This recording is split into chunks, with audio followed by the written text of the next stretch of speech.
Assalamualaikum warahmatullahi taala wabarakatuh. Apa kabar tuan-tuan sekalian? Alhamdulillah, kabar baik. Kabar baik, alhamdulillah. Sama saja. Alhamdulillahirabbil alamin, nahmaduhu wa nasta'inuhu wa nastaghfiruh wa na'udzu billahi min shururi anfusina wa min sayyiati a'malina. May yahdihillahu fala mudilla lahu wa may yudlil fala hadiya lahu. أشهد أن لا إله إلا الله وحده لا شريك له وأشهد أن محمدا عبده ورسوله. قال الله تعالى في كتابه العزيز: أعوذ بالله من الشيطان الرجيم، بسم الله الرحمن الرحيم. يا أيها الناس اتقوا ربكم الذي خلقكم من نفس واحدة وخلق منها زوجها وبث منهما رجالا كثيرا ونساء واتقوا الله الذي تساءلون به والأرحام إن الله كان عليكم رقيبا. وقال الله تعالى: والذين جاهدوا فينا لنهدينهم سبلنا وإن الله لمع المحسنين. وقال النبي صلى الله عليه وسلم: من سلك طريقا يلتمس فيه علما سهل الله له إلى الجنة. وقال أيضا: اقرأوا القرآن فإنه يأتي يوم القيامة شفيعا لأصحابه. وقال أيضا: خيركم من تعلم القرآن وعلمه. اللهم إني ظلمت نفسي ظلما كثيرا لا يغفر الذنوب إلا أنت فاغفر لي مغفرة من عندك وارحمني إنك أنت الغفور الرحيم. رب اشرح لنا صدورنا ويسر لنا أمورنا واحلل عقدة من ألسنتنا يفقه أقوالنا. فأما بعد. Alhamdulillah, summa alhamdulillah. Puji-pujian, kesyukuran kita panjatkan kepada Allah Subhanahu wa ta'ala, Tuhan yang masih memberikan kepada kita kesihatan umur, diberikan kepada kita iman, Islam serta taqwa, dipimpin kita berada sebentar di dalam majlis ilmu sementara kita menantikan rakan yang lain untuk menunaikan zuhur berjamaah. Syukur kepada Allah, pada hari ini Allah Subhanahu wa ta'ala masih memberikan kepada tuan-tuan, memberikan kepada kita peluang pekerjaan. Betapa ramai orang di luar sana yang masih bergelut untuk mencari kerjaya, menanggung ahli keluarga. Namun Allah Subhanahu wa ta'ala izinkan tuan-tuan, kita semua dapat berada dengan begitu mudah. Carilah rezeki yang halal, jauhlah perkara yang syubhah, apatah lagi yang haram. Salawat serta salam ke atas baginda Nabi sallallahu alaihi wasallam, ahli keluarga baginda, para sahabat, para tabi'in, tabi'in, para salafus salih. Tuan-tuan yang dirahmati Allah, dalam waktu yang ringkas ini kita ingin pergi melihat beberapa ayat di dalam surah Al-Anfal. Pada pertemuan April yang lepas tak sempat, dah balik gaib kan. Di tuan Haji kata kalau Ustaz datang, Ustaz seorang lah. Saya kata dengan guts sekali aku panggil dia masuk surau. Tuan-tuan yang dirahmati Allah, jadi kita tak dapat bertemu pada April yang lepas. Pada pertemuan kita Mac yang lalu, kita telah selesai melihat surah Al-A'raf yang menceritakan tentang nanti ada sekumpulan manusia, ada segolongan manusia saat telah ditimbang di mizan Allah Subhanahu wa ta'ala. Di mahsyar Allah nanti ada mizan, ada timbangan. Setelah ditimbang, ternyata tidak diberat sebelah kanan, tidak berat sebelah kanan dan tidak berat sebelah kiri. Jika sedikit berat sebelah kanan, senang ke syurga dia. Jika berat sedikit di sebelah kiri, dia pun tahu alamatnya ke mana. Tetapi di dalam surah Al-A'raf itu menceritakan kepada kita ada sekumpulan manusia seimbang, tiba di hadapan Allah seimbang, dan dia tidak dibenarkan, tidak boleh dia memaksa ataupun memujuk Allah Subhanahu wa ta'ala. Just sikit sikit punya cerita je kan? Tidak tuan-tuan. Kerana nanti ada hamba Allah yang lain menyaksikan. Mana boleh.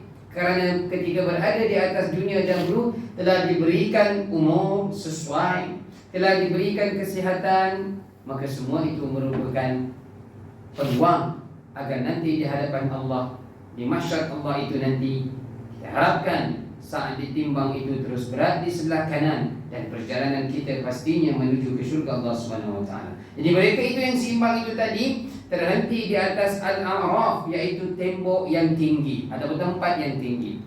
Maka mereka menantikan Ada orang-orang yang mengirimkan pahala, kemudian mereka terlewat ataupun yang terakhir masuk ke syurga Allah Subhanahu wa taala. Kita ingin jauh daripada kumpulan tersebut. Kita harap kita tidak termasuk di kalangan orang yang seperti itu, kerana masuk ke dalam syurga Allah terakhir ataupun yang terlewat ini ada beberapa kekurangan yang dia tidak dapat, seperti mereka yang terdahulu masuk ke dalam syurga Allah Subhanahu wa taala. Baik, itu dalam surah Al-A'raf yang lepas. Pada petang ini, mari saya membawa kita semua pergi surah yang seterusnya, iaitu surah Al-Anfal. Sebenarnya dia sesuai pada Ramadan yang lepas, ya, pada bulan Ramadan. Kerana surah Al-Anfal ini menceritakan tentang peperangan Badar.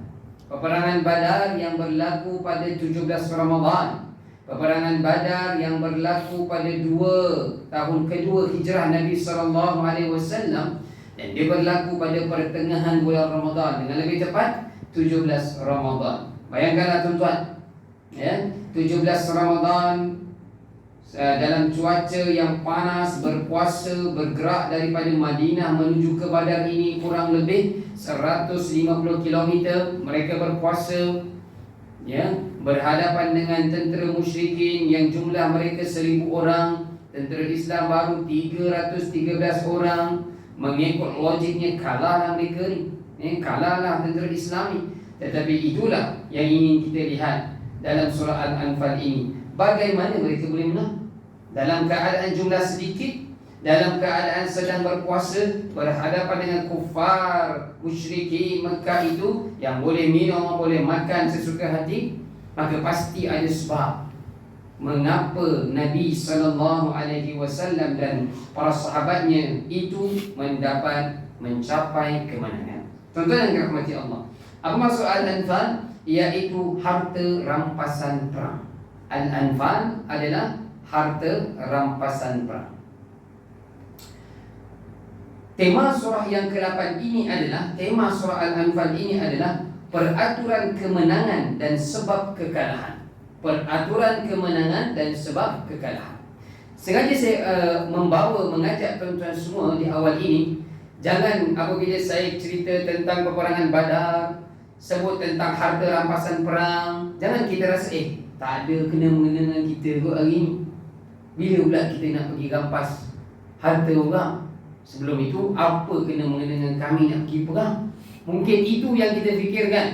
Rasa macam surah Al-Anfal ini tak ada kena-mengena, ataupun kita rasa ini mungkin cerita sirah saja tu, nak dengar cerita tentang Nabi berperang tu. Tidak, tuan-tuan. Apabila kita membaca Al-Quran, walaupun kisahnya itu cerita tentang bukan zaman Nabi kita sahaja, cerita tentang umat-umat yang lagi sebelum Nabi SAW. Kisah Nabi Isa, Nabi Zakaria, Nabi Yaqub, Nabi Musa, membawa sehingga kisah Nabi Adam AS.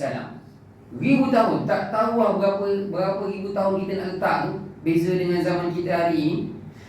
Walaupun dalam Al-Quran menceritakan tentang umat-umat yang terdahulu itu, kita kena ingat Allah menceritakan tentang mereka di dalam Al-Quran, pasti ada pengajaran untuk kita pada hari ini. Ni sejak sehari dua ni geram benar lah saya, kan? Macam-macam isu, betul tak tuan-tuan? Ya, ada yang kita geram, ada yang kita sedih, ada yang dalam keadaan tak tahu nak buat apa, macam-macam isu, ya. Cuma saya nak sebut satu. Daripada banyak isu tu kan, saya nak sebut satu saja. Tuan-tuan cuba jawab, bagi clue. Baru buka online tiket 4 jam sold out. Tahu tak kita kan? Tahu tu. Sedih lah. Tiket bukan murah kan? Jadi pagi tadi saya tulis kat Facebook saya, konflik. Apa terjemahannya? Sejuk main. Saya cakap benda lah, bawa masuk orang ni. Tak kisah, bukan nak sentuh politik. Siapa saja yang membenarkan ustaz-ustaz yang lain disusahkan tauliah, yang ini import luar negara boleh pula. Apakah ketika dia datang dia menukar lirik sesuai dengan budi bahasa orang Malaysia? Tak, lirik dia juga. Jadi pagi tadi saya tulis gitu kat Facebook saya kata, kalau zaman Nabi Musa, sekejap je Nabi Musa tinggalkan umatnya diwakilkan Nabi Harun. Harun jaga dalam surah Taha, nanti kita akan sampai. Harun tolong jaga je Bani Israel ini. Sekejap dia, kerana dia nak bertemu Allah SWT. Nabi Musa nak pergi bertemu dengan Allah. Bila dia datang balik, apa berlaku? Rupanya Bani Israel pergi sembah, pergi berbusu-busu, berpakat duk keliling patung Samiri. Pernah dengar patung Samiri? Kan, pernah dengar? Jadi saya tulis kat Facebook, kalau pada zaman Nabi Musa tu, manusia pada ketika itu takjub dengan patung Samiri, zaman hari ini manusia takjub berpusu-pusu untuk pergi melihat artis. Cuma yang bezanya apa dia? Nak pergi patung Samiri percuma, nak pergi tengok konsert berbayar. Nampak lagi parah gitu. Jadi saya kata lagi, kalaulah Bani Israel pada zaman Nabi Musa yang nampak Samiri itu ada hidup pada zaman kita hari ini, dia confused dengan orang Malaysia. Apa benda lah nak pergi tempat lalai kena bayar, kami nak pergi tempat lalai free. Kan gitu. Tuan-tuan yang dirahmati Allah, begitulah kita akan terus berhadapan dengan cabaran demi cabaran. Yang si Coldplay ni kan, dia membawa slogan apa dia tuan? Gay. Dia membawa slogan LGBT, bukan setakat gay. L, lesbian. G, gay. B, bisexual. T, transgender. Saya pernah pergi program, bukan pergi program, saya kena ceramah dengan geng LGBT ni 20 orang. Saya nak panggil abang ke akak pun aku confused. Lala saya panggil saudara-saudari saja. Tapi bagus soalan, dengar tenang, tak ngantuk, tak tidur kan. Bagus dengar, saya program daripada pukul 9 sampai pukul 4 petang, sampai asar sama-sama. Ni dekat Kampung Baru, stadium apa yang lama? Sultan Sulaiman kan? Stadium lama, ingat ni? Sejarah tu stadium tu kan, kat Kampung Baru. Jadi bila kita menyokong beli tiket, semua ni program yang macam ni, secara tak langsung kita menyumbang gerakan itu. Kita seolah meredakan, marilah hadir ke negara kami. Penat tuan. Jadi memanglah senjata Israel ni takkan sampai dalam negara kita. Senjata Israel yang berat-berat tu tak sampai negara kita, kerana tak layak. Belum lagi dihantar pun orang Islam kita ni sudah tewas. Ya? Jadi dia kata, membazir je hantar kat Malaysia ni, hantar benda lain. Kita hantar Coldplay, selesai. Mereka tewas. Tuan tengok ni program tu mungkin mula malaman. Tengok, dah beli tiket awal lah. Ibu-ibu dah beli tiket. Program November kan, ni Mei dah sold out. Nanti program tu pukul 8 malam, orang kita dah berkumpul sejak daripada 6 pagi, 7 pagi. Saya jamin. Kerana benda dah berlaku pun. Pada Ogos, pada bulan September yang lepas, yang sama kat LGBT tu, dekat Stadium Bukit Jalil. Program 8 malam, budak tu beratur. Wartawan tadi, kau apa beratur di sini? Saya sampai sini pukul 5 pagi. Inna lillahi wa inna ilaihi raji'un. Kalau yang ditanya tu mungkin yang bukan Islam, kita okey. Tapi yang tanya tu adik yang pakai tudung, nama depan dekat IC dia, nama dia Muhammad. Tuan-tuan yang dirahmati Allah, kita benar-benar berada dalam cabaran demi cabaran. Dia disebutkan sebagai yauma yakunun nasu kal farashil magthus. Kita akan melihat manusia pada zaman tersebut dia seperti kupu-kupu yang berterbangan. Ya? Di situ ada lampu. Pergi ke malam sana. Tutup lampu ni. Buka lampu ni. Kupu-kupu tu pun pergi ke sini pula. Begitulah umat di akhir zaman. Baik, kita kembali. Jadi tema surah ini tadi apa dia? Peraturan kemenangan dan sebab kekalahan. Tadi saya sebut dah di awal tadi. Di atas kertas mustahil tentera Islam yang seramai 313 orang itu boleh menang. Sebab nak berhadapan ni dengan kufar Quraisy Mekah. Nabi pula merupakan pengalaman yang pertama di perang. Pula kalau kita kembali di awal lagi sebelum peperangan Badar ini, sebenarnya Nabi keluar daripada Madinah bukan untuk perang. Tahu kisahnya kan? Nabi sedang duduk satu hari, tiba-tiba datang seorang sahabat, "Ya Rasulullah, confirm. Berita yang aku dapat ni confirm. Berita penting. Rombongan Abu Sufyan yang membawa barang-barang yang kita tinggalkan dahulu, sebab ni berlaku tahun 2 Hijrah. 2 tahun sebelum tu kan peristiwa hijrah daripada Mekah ke Madinah. Ya Rasulullah, berita pasti, confirm, ada fakta. Rombongan Abu Sufyan baru pulang daripada Syam. Mereka akan melalui kawasan Badar sebelum meneruskan perjalanan ke Mekah. Mereka ni ya Rasulullah, mereka bawa barang-barang kita tinggal masa kita hijrah.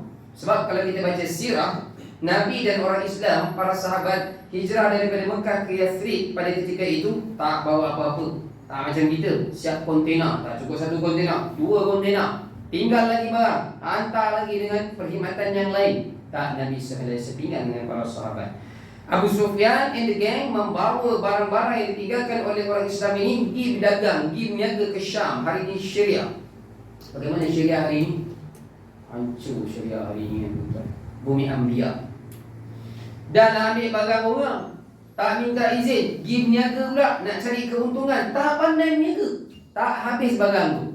Jadi kami nampak rombongan Abu Sufyan ini, ya Rasulullah, membawa barang-barang kita, tak pandai berniaga. Jadi Nabi beritahu kepada para sahabat, siapa di kalangan kalian yang ingin bersama dengan aku, kita pergi minta balik hak kita. Ya, kita halang dia, kita minta barang kita, ucap terima kasih kerana bawa barang kami sampai ke sini. Kemudian mereka jalan, boleh terus pulang ke Mekah.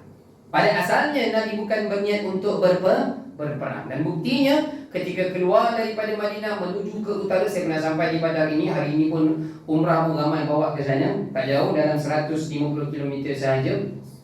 Nabi tidaklah mengarahkan para sahabatnya dengan semua standby dengan alatan perang, mesti lengkap. Tak, Nabi arah begitu saja, keluar sama-sama teman. Yang rombongan macam kita lah, nak pergi ziarah beraya macam baru ni kan, Sabtu hari lagi. Tetapi takdir Allah, ketika mereka bertemu itu, sempat Abu Sufyan mengirimkan email kepada kawan-kawannya di Mekah, ya, tolong bawa pasukan bantuan untuk kita berhadapan dengan Muhammad ini. Jadi setelah mereka datang daripada Mekah untuk membantu Abu Sufyan, jumlah mereka menjadi 1000 orang. Tuan-tuan yang dirahmati Allah Subhanahu wa taala sekalian. Jadi kita faham cerita di awal itu, maka saya bacakan ayat yang pertama dan kedua. Kita lihat, ya, apakah ayat ini memberi pengajaran yang penting untuk kita.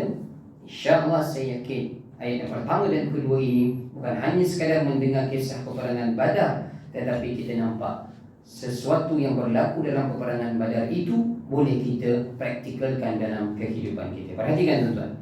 Bismillahirrahmanirrahim. Yas'alunaka 'anil anfal. Qulil anfalu lillahi war rasul.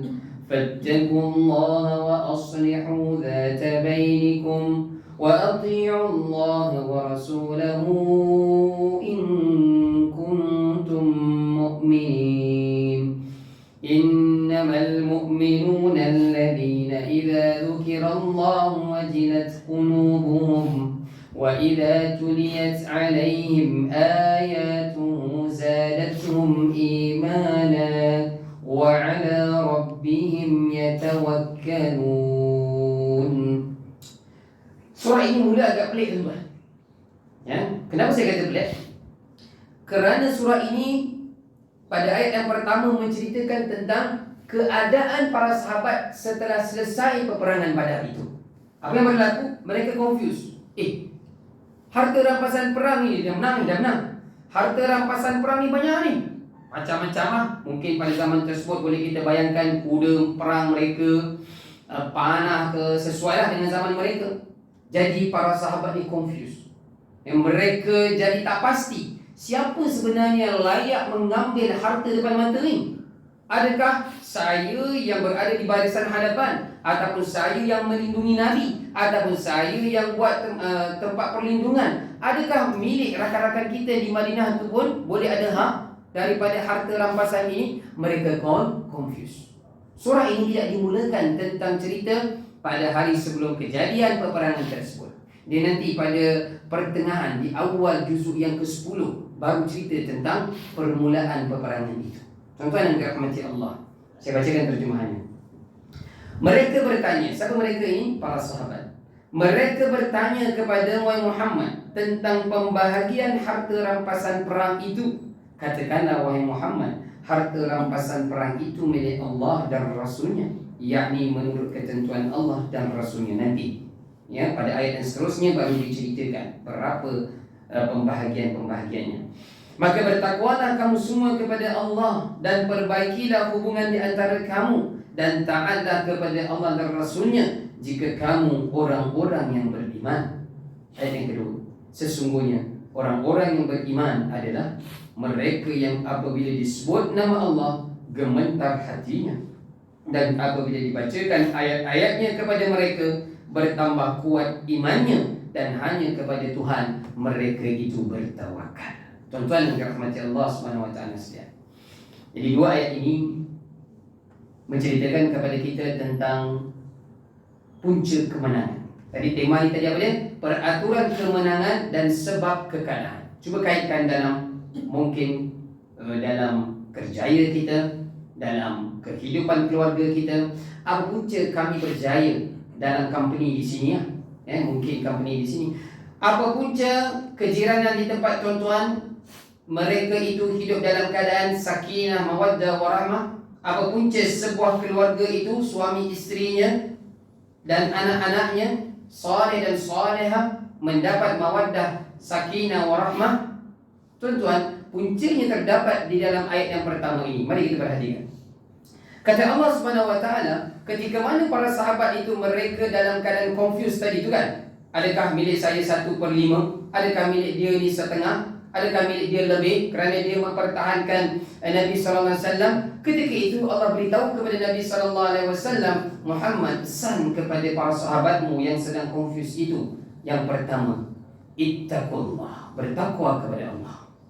Yang kedua, wa aslihu zata bainikum, perbaiki hubungan sesama kamu. Wa ati'ullah wa ati'ur rasul, taat Allah dan taat Rasul. Terus kita nampak 4 perkara yang penting supaya kita berjaya di dunia ini dalam apa sahaja urusan kita. Sebenarnya mudah tuan-tuan. Untuk kita berjaya di hari akhirat, kita nak faham mudah. Untuk kita berjaya nanti di alam barzakh, untuk berjaya nanti saat di mahsyar Allah, mesti kita berjaya dahulu di atas dunia ini. Berjaya di atas dunia ini bukan maksud manusia nampak oh keretanya hebat, orang nampak oh gajinya besar. Tak, itu di pandangan manusia. Tetapi pada pandangan Allah, orang yang bukan khasirin, biasa kita dengar minal khasirin dalam Al-Quran itu orang yang rugi. Orang yang rugi adalah mereka sangka besar gajinya, banyak hartanya merupakan satu pandangan yang penting ataupun satu kejayaan yang besar. Tetapi di sisi Allah, orang yang berjaya bukan seperti itu. Orang yang berjaya adalah mereka yang sentiasa ingat Allah. Orang yang berjaya apabila azan dilaungkan segera dia ingat Allah. Orang yang berjaya adalah nikmat yang Allah berikan kepada dia, dia tahu ke mana dia salurkan, bukan untuk dirinya semata-mata. Jadi 4 ini tadi, yang pertamanya takwa kepada Allah. Kalimat takwa ni kita dah sebut dari dulu pada bulan Ramadan. Kutiba alaikumus siyam kama kutiba alal ladina min qablikum la'allakum tattaqun. Kita dah sebut. Apa maksud takwa? Saya ulang sedikit. Tuan-tuan, pada di penghujung Mas yang lepas saya telah sebutkan, masa itu awal Ramadan. Takwa asal kalimah daripada waqa dan wiqayah. Waqa dan wiqayah maksudnya apa dia? Pertahanan. Ataupun waqa wiqayah ini juga kita boleh terjemahkan dalam perkataan kita benteng, pertahanan, senjata. Supaya apa dia? Allah sebut orang-orang yang beriman diwajibkan ke atas kamu berpuasa. Setelah selesai berpuasa, nanti keluar daripada bulan Ramadan, pergi ke Syawal, Zulqa'dah, Zulhijjah dan seterusnya sampai ke Syaban, dia ada takwa dalam dirinya. 11 bulan kehadapan selain Ramadan itu ada takwa. Apa maksud takwa ini tadi? Perisai. Apa maksud takwa ini tadi? Benteng pertahanan. Kerana ketika kita 30 hari dalam Ramadan, perisai kita apa dia? As-siyam, puasa. Puasa itu dah menjadi benteng yang kuat, yang kukuh. Tetapi bila keluar daripada Ramadan, kita perlu benteng yang lain, pertahanan yang lain, namanya takwa. Maka daripada 4 ciri ini tadi dalam ayat yang pertama ini, Allah sebut yang pertama sekali kena ada takwa. Takwa juga diterjemahkan dalam bahasa Melayu kita. Biasanya bila saya tanya di banyak tempat, apa yang kita faham dengan kalimat takwa, biasanya orang kita jawab, takwa ini adalah patuh dengan arahan Allah, ya, mendekati ataupun segera mematuhi arahan Allah, dan juga menjauhi daripada larangan Allah. Itu pun okey, tidak menjadi masalah. Yang kedua, wa aslihu dzata bainikum. Apa maksudnya? Wa aslihu dzata bainikum, perbaiki hubungan sesama kamu. Ini kan tadi tengah confuse tadi kan? Siapa yang layak, awak layak, kawan kita kat Madinah tak layak, tengah confuse ni. Terus Allah pesan. Selepas takwa tadi, Allah pesan yang kedua, perbaiki hubungan sesama kamu. Tuan-tuan, maaf saya sebutkan ini berlaku di kejiranan. Perkara ini berlaku di dalam alam kerja di pejabat. Depan muka manis, jiran ataupun di tempat kerja salam, tetapi di belakang ataupun di dalam hati ada masalah, ada problem. Jika berlaku masalah antara jiran ataupun kita sesama rakan kita, jangan kita sengaja mengeruhkan lagi keadaan. Bagaimana ayat ini mengajarkan kepada kita, waslihu zata bainikum, ada masalah dengan si fulan, panggil di depan. Jangan cari orang yang ketiga terlebih awal, jangan, tak perlu. Kita ada masalah dengan dia, jangan cerita kepada orang lain. Panggil, selesaikan dengan cara baik. Apa masalah kita dengan dia? Saling maaf bermaafan. Apabila ini selesai, baru dia pergi pada yang ketiga, taat Allah dan taat Rasul. Apa maksud taat Allah ini? Kita biasa, kaum lelaki biasa dengar ni solat Jumaat. Ya ayyuhalladzina amanu ati'u Allah wa ati'ur Rasul wa ulil amri minkum fa in tanaza'tum fi syai'in. Ini nak kaitkan sikit. Selain daripada isu sejuk main tadi tu, isu apa lagi sehari dua ni? Isu apa dia? Azan. Oh sedih kan? Dah berlaku kan? Hanya dibenarkan dalam kawasan. Lebih baik bila tu azan sorang-sorang, tak payah pakai speaker kan. Tujuan untuk dilaungkan keluar tu untuk apa? Agar orang lain dengar, betul tak? Mari cepat. Bukan masing-masing dekat smartphone tak ada alarm ataupun aplikasi azan, ada. Tetapi azan syiar. Ingat lagi ketika Bilal bin Rabah, ketika Fathu Mekah yang berlaku tu, Nabi berjaya menakluki kota Mekah. Pertama sekali Nabi buat apa dia? Nabi panggil Bilal. Bilal ni seorang hamba. Bukan Nabi panggil sahabatku yang paling kaya, semua boleh kaya, kita dah menang ni, naik atas Kaabah dan lakukan azan. Tak, Nabi panggil Bilal yang hamba ni naik ke atas Kaabah, tolong azan. Apa yang kita faham? Kenapa kena naik atas Kaabah? Apa tak boleh azan di bawah saja? Tak, nak beritahu semua kena dengar. Yalah, zaman tu tak ada lah speaker kan. Selain isu azan, apa lagi? Kalimah Allah kan. Itu ayat tu tadi. Ya ayyuhalladzina amanu ati'u Allah wa ati'ur Rasul wa ulil amri minkum fa in tanaza'tum fi syai'in farudduhu ila Allah wa Rasul. Perhatikan saya tuan-tuan. Ayat itu panggil orang-orang yang beriman. Wahai orang-orang yang beriman, taat Allah, taat Rasul, taat ulil amri, pemerintah di kalangan kamu. Apa maksud taat Allah? Kembali kepada Al-Quran. Itu terjemahan yang paling majoriti ulama tafsir terjemahkan. Taat Allah di situ sama seperti ayat ini tadi, wa ati'u Allah, taat Allah di mana-mana tuan-tuan jumpa dalam Al-Quran. Taat Allah terjemahannya adalah ikut Al-Quran. Apabila dalam Al-Quran tuan-tuan jumpa taat Rasul, terjemahannya semua dalam ayat Al-Quran terjemahannya adalah ikut sunnah Nabi sallallahu alaihi wasallam. Ayat itu tadi ulang semula. Wahai orang yang beriman, taat Allah, taat Rasul dan pemerintah di kalangan kamu. Namun jika sekiranya, punya ayat itu habis macam tu, fa in tanaza'tum fi syai'in, tapi dah ikut tiga ni still masih tanaza'tum, masih berbalah, tinggal dua saja. Daripada tiga ni tinggal dua. Fa in tanaza'tum fi syai'in farudduhu ila Allah war Rasul. Yang ni fahamlah tuan-tuan macam mana nak terjemahkan ni. Bukan saya yang kata, tetapi yang disebut adalah Sang Pencipta kita. Ini mesej yang tegas. Kita akan terus berhadapan dengan isu-isu yang seperti ini. Baik, jadi ciri yang ketiga tadi, untuk kita berjaya dunia dan akhirat, taat Allah.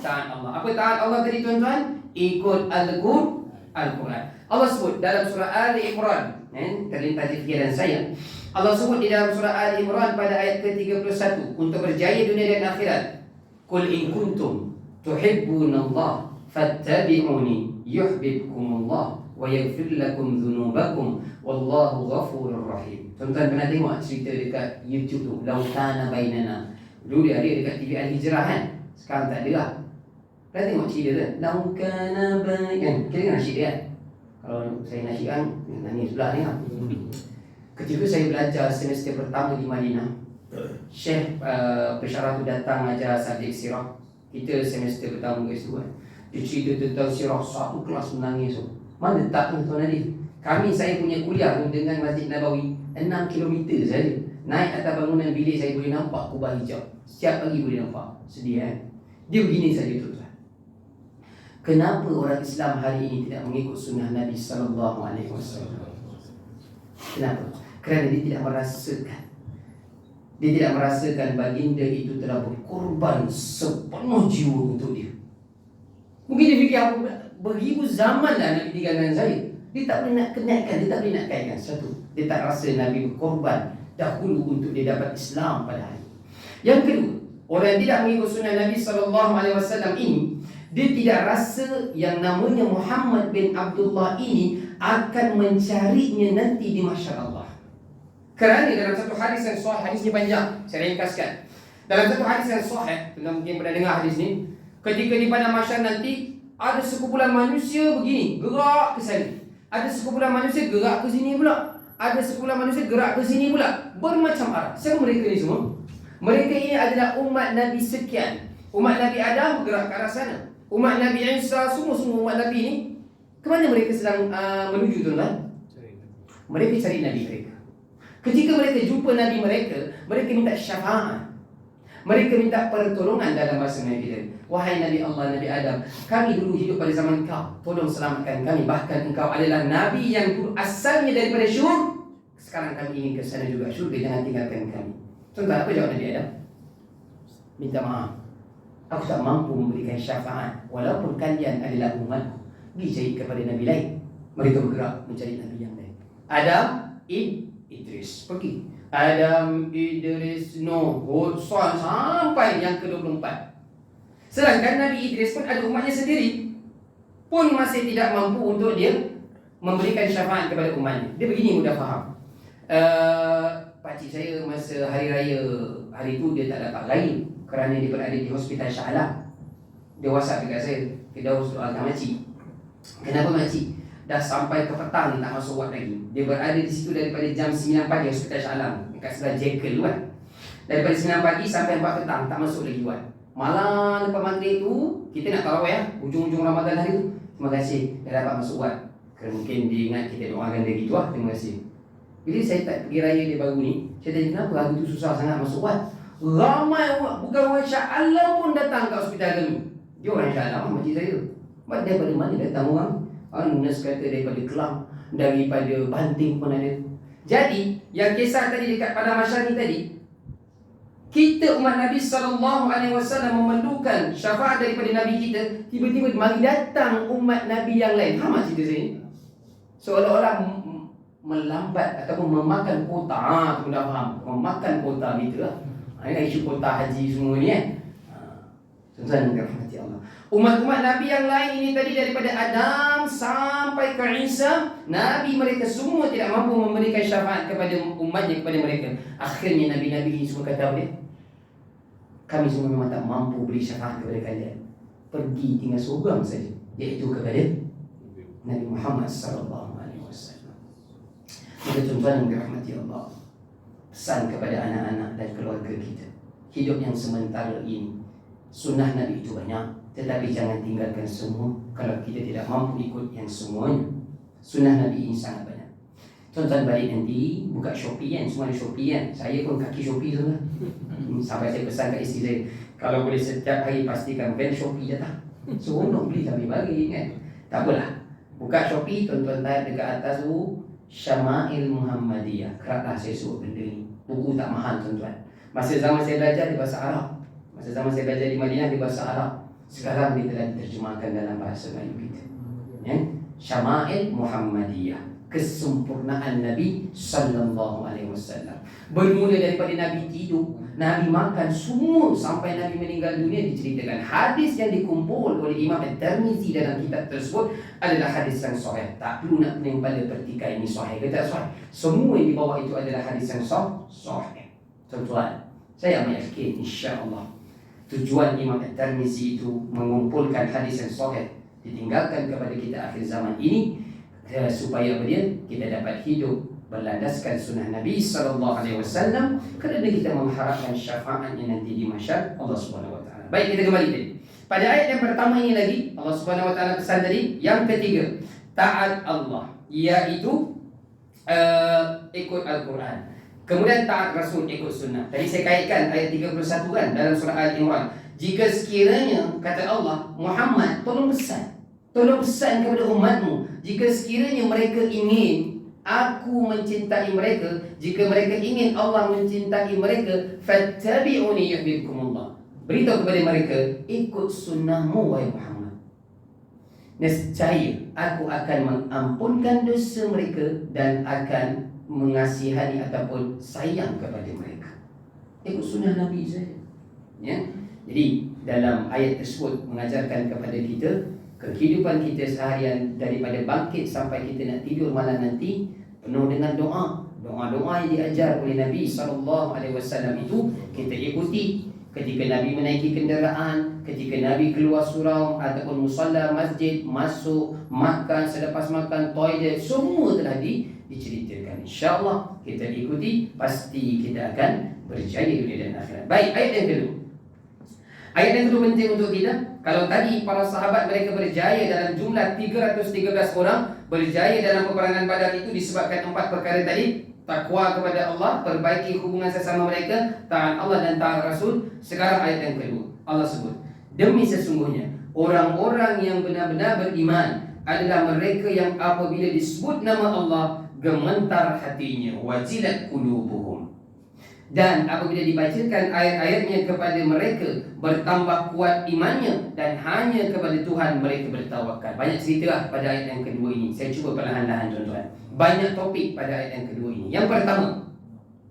Yang pertamanya, ayat yang kedua dalam surah Al-Anfal ini, Allah cerita kepada kita bahawa iman dalam diri seseorang Muslim itu, dia ada darajat yang berbeza. Ya.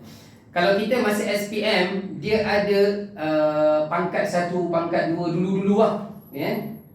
Kalau saya dalam STAM tingkatan 6 ambil CJ Tinggi Agama Malaysia, dia ada Jayid, Jiddan, yang paling tu gagal lah. Kemudian Makbul, kemudian Jayid, Jiddan, kemudian Mumtaz. Ada lagi atas, orang Malaysia kita buat. Universiti Al-Azhar tak buat. Universiti Al-Azhar buat sampai Mumtaz tu. Orang Malaysia kita tambah apa dia? Mumtaz apa dia? Apa dia? Macam dengar?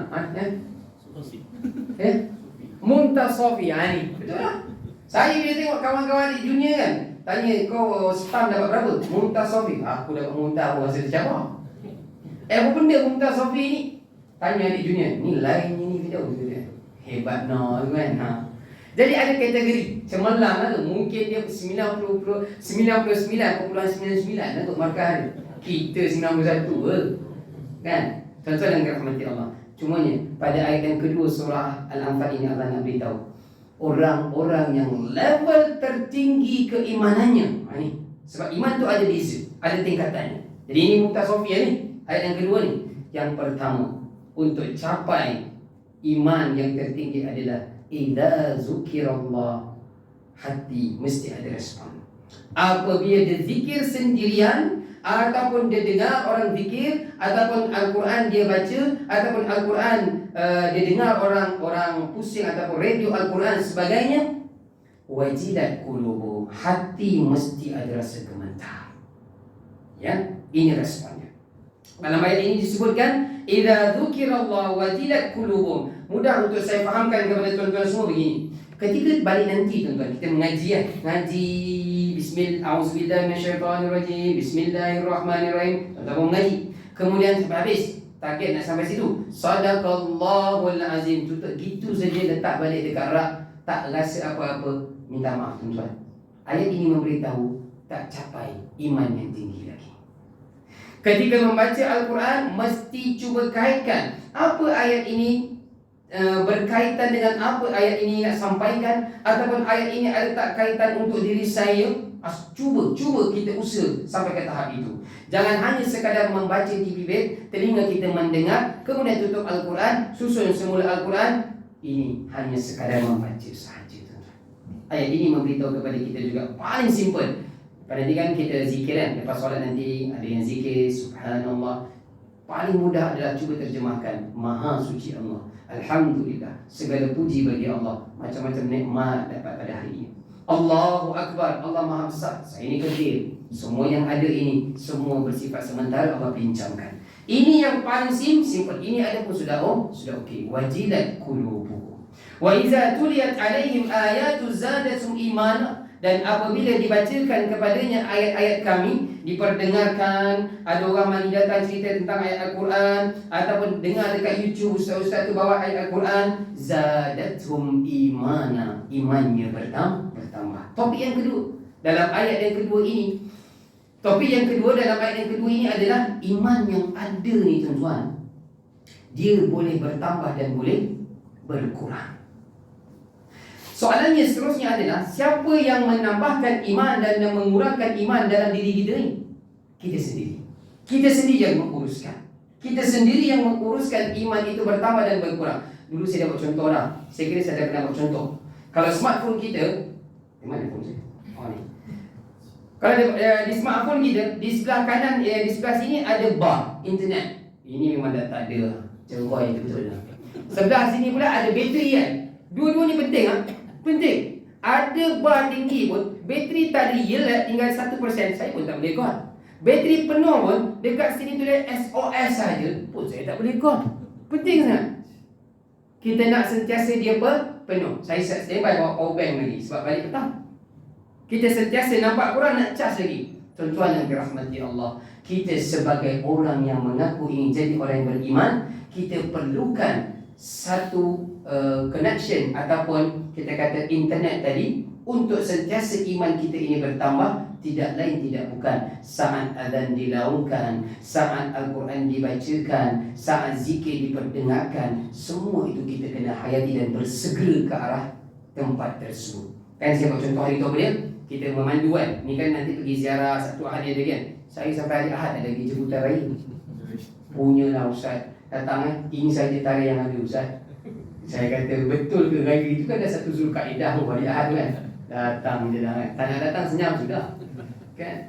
Jadi macam ni, kita ziarah nanti pergi rumah saudara ke open house hari Sabtu Ahad ni kan.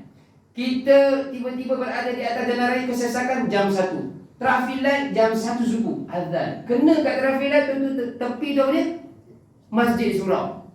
Allah takdirkan kita pada saat tersebut singgah saat. Bila kita tekan Waze, jalan ni Waze tunjuk aku tak pernah jalan lah. Kita kena ingat, mungkin ini telah Allah takdirkan. Azan pula sebelah ni. Bagi signal tu kan. Saya dah sebutkan sebelum ni.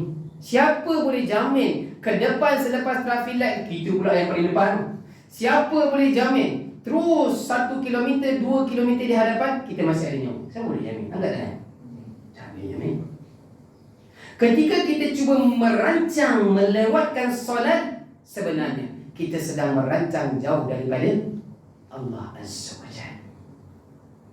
Asalnya berapa waktu asalnya solat kita ni? 50 waktu tuan-tuan. Tinggal 5 waktu saja. Punyalah diskaun Allah berikan kepada umat Nabi sallallahu alaihi wasallam. Maka tuan-tuan yang dirahmati Allah, itu beberapa perkara yang sempat kita kongsikan pada petang ini.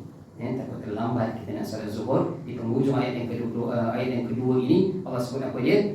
Ingat Allah, hati rasa gemetar, ketahuilah iman itu boleh bertambah dan boleh berkurang. Wa ala rabbihim yatawakkalun. Dalam segala urusan kita serahkan kepada Allah Azza wa Jalla. Wakilkan, dia adalah penentu. Kita menyerah diri selepas berusaha, baru namanya tawakal. Panjang umur rezeki. Kita bertemu lagi pada pertemuan akan datang, iaitu surah Taubah. Ada 17 kali kalimat Taubah disebutkan pada surah yang ke-9 itu. Kenapa sampai 17 kali? Ceritanya Jun, bulan hadapan. Jangan ke mana-mana. Aqulu qawli hadza wa astaghfirullahal azim li wa lakum. Wassalamu alaikum warahmatullahi ta'ala wabarakatuh. A'udzu billahi minasyaitonir rajim. Bismillahirrahmanirrahim. Alhamdulillahi rabbil alamin. Wassalatu wassalamu ala asyrafil anbiya'i wal mursalin wa ala alihi washabihi ajma'in. Ya Allah ya Tuhan kami, jadikanlah perhimpunan kami pada hari ini perhimpunan yang Engkau rahmati. Perpisahan kami selepas ini perpisahan yang tiada maksiat padanya. Ya Allah ya Tuhan kami, jadikanlah Al-Quran ini musim bunga di dalam hati-hati kami ya Allah. Jadikanlah Al-Quran ini mudah untuk kami membacanya siang dan malam, mudah untuk kami faham, mudah untuk kami menggunakan di dalam kehidupan kami seharian, dalam keluarga kami, organisasi kami ya Allah. Faqihna fid din wa 'allimna ta'wil wahdina ila siratikal mustaqim. Wa sallallahu ala sayyidina Muhammad wa ala alihi wa sahbihi wa baraka wa sallam. Alhamdulillahi rabbil alamin. Taqabbalallahu minkum.